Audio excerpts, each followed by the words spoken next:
Assalamualaikum class. In physics lecture today's topic is equilibrium.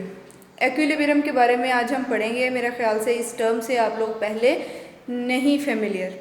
Okay, so first of all तो ये कि पहले आप कुछ पीछे से रिवाइज कर लें, जैसा कि न्यूटन्स फर्स्ट लॉ में आपने क्या पढ़ा था, body continue its state of rest और uniform motion until no net force acts on it.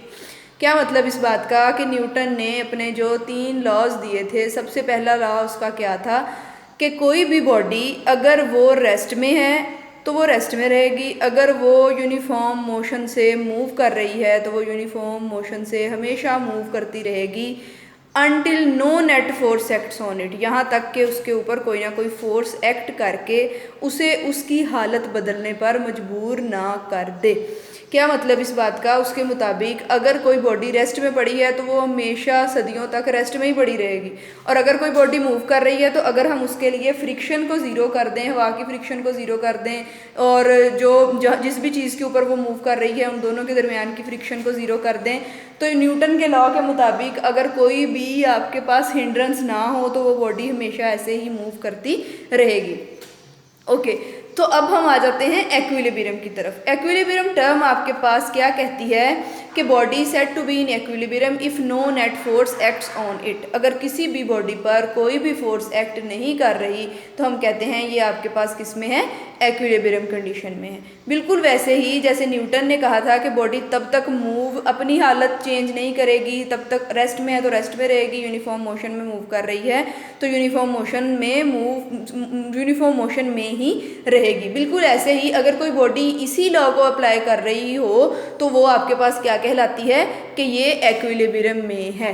Equilibrium का मतलब क्या है, किसी भी चीज़ का अपनी जगह पर जो है वो अपनी कंडीशन को फुलफिल करते हुए उसी कंडीशन में रहने की एबिलिटी को क्या कहते हैं, एक्विलिब्रियम। सो कोई भी बॉडी आपके पास एक्विलिब्रियम में तब होती है जब उसके ऊपर नेट फोर्स एक्ट ना कर रही हो। एक चीज़ याद रखिएगा, आपने यहाँ फोर्स का वर्ड नहीं यूज़ करना बल्कि नेट फोर्स का वर्ड यूज़ करना है, क्योंकि हम ये नहीं कह रहे कि उसके ऊपर फोर्सेस एक्ट नहीं कर रही, उसके ऊपर में भी 1 2 3 4 5 6 फोर्सेस एक्ट कर रही हों, लेकिन उन सब का नेट ज़ीरो होगा। मतलब अगर एक फोर्स राइट से है, दूसरी उतनी ही मैग्नीट्यूड की लेफ्ट से, तो दोनों एक दूसरे के असर को क्या कर देंगी, कैंसिल कर देंगी, और हम कहते हैं कि नेट फोर्स एक्ट नहीं कर रही। आपको पता है दुनिया में इस ज़मीन पर कोई भी बॉडी ऐसी नहीं है जिसके ऊपर कोई फोर्स एक्ट ना कर रही हो, क्योंकि आप जानते हैं ग्रेविटी हर चीज़ पर एक्ट कर रही है। और अगर कोई बॉडी रेस्ट में है तो इसका मतलब ये कि ग्रेविटी के ऑपोजिट डायरेक्शन में भी कोई फोर्स एक्ट कर रही है जिसने उसको रेस्ट की कंडीशन में रहने पर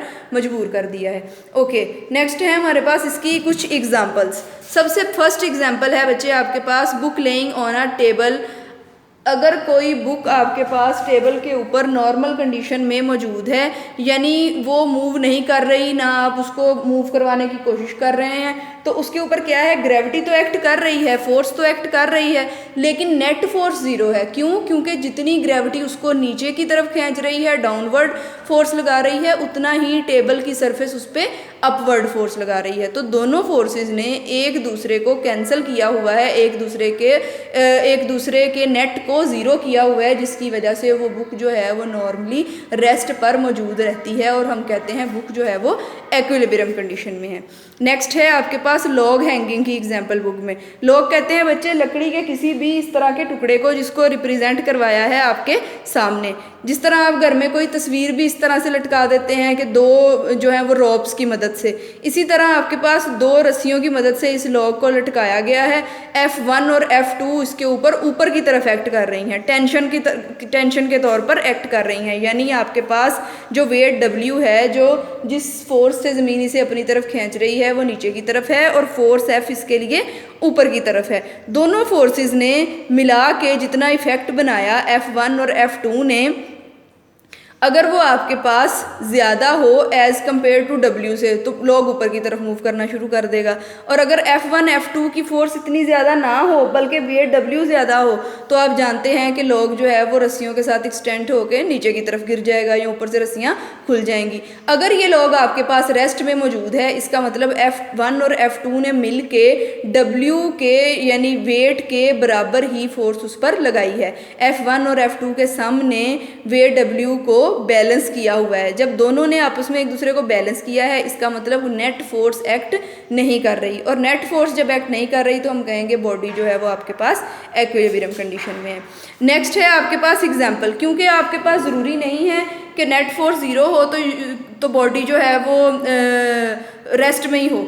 बॉडी यूनिफॉर्म मोशन से मूव भी कर सकती है तब भी वो एक्विलिब्रियम में होगी। जैसा कि थर्ड एग्जांपल आपकी बुक वाली ही है, यहाँ पे मैंने कोट की है कि car moving on levelled road with uniform velocity. अगर कोई भी कार है वो यूनिफॉर्म वेलोसिटी के साथ मूव कर रही है, उसने अपनी सारी की सारी फोर्सेस को बैलेंस किया हुआ है, उस पर नेट फोर्स कोई नहीं एक्ट कर रही, तो हम उस कार को भी क्या कहेंगे, वो एक्विलिब्रियम कंडीशन में है। नेक्स्ट है आपके पास एरोप्लेन की एग्जाम्पल। एरोप्लेन अगर आपके पास यूनिफॉर्म वेलोसिटी से मूव कर रहा है, उसकी वेलोसिटी में विद रिस्पेक्ट टू टाइम कोई चेंजिंग नहीं आ रही, तो हम उसे भी क्या कहेंगे, ये भी एक्विलिब्रियम में है। ये बच्चे आज का टॉपिक था एक्विलिब्रियम के लिए। आपने उसकी डेफिनेशन पढ़ी, उसके थोड़ा से बैकग्राउंड के तौर पर न्यूटन का लॉ पढ़ा, इसके साथ उसकी 4 एग्जाम्पल्स हैं। एक बुक और टेबल की एग्जाम्पल है, दूसरी आपके पास लॉग की एग्जाम्पल है, थर्ड वन कार की है और फोर्थ वन एरोप्लेन की है। नेक्स्ट हम इसके लिए एक्विलिब्रियम की दोनों कंडीशंस पढ़ेंगे। अल्लाह हाफिज़।